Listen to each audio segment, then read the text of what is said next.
হারামজাদা, তুই এটা কি করিস? পয়সা গেলে কেমন তুই মাটিতে পুঁতেছিস?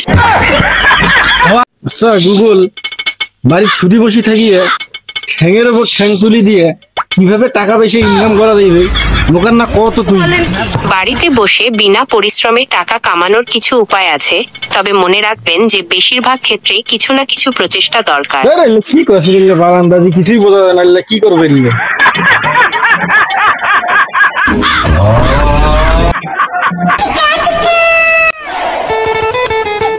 বাউ কি করিস?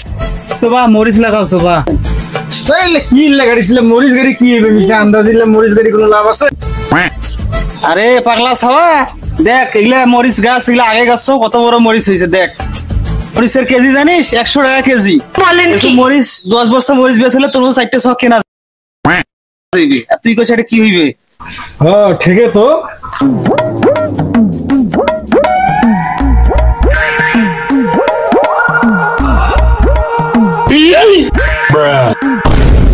আইসে কামাই করার এলানি মোর মাথাতে একটা বুদ্ধি আসছে।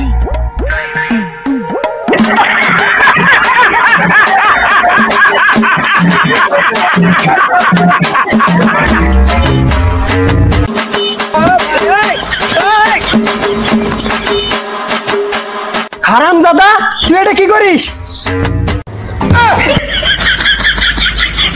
পয়সা গেলে কেমন তুই মাটিতে পুঁতেছিস?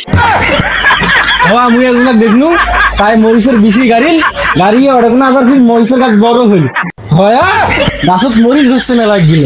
ওই সেরে থেকে আমার মাথার আইডিয়া আছিল, যেমন পয়সার গাছ হইবে হয়, সেই গাছ থেকে আমার পয়সা পাবো।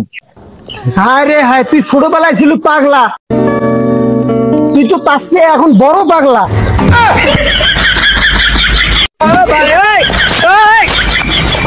বাপরে বাপ, প্রথম ভুল কেউ করে গার বুতে টাকা গার বললে খুচরা পয়সা গাড়িয়ে কয় টাকা হইবে? বাবা ঠিকই করছিস।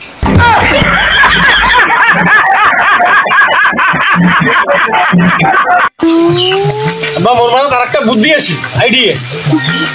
আমরা সোনা গাড়ি, তখন সোনার গাছ হইবে, তখন মেলা সোনা হইবে। হ্যাঁ হ্যাঁ, এলে টপ করে গাড়ি নি।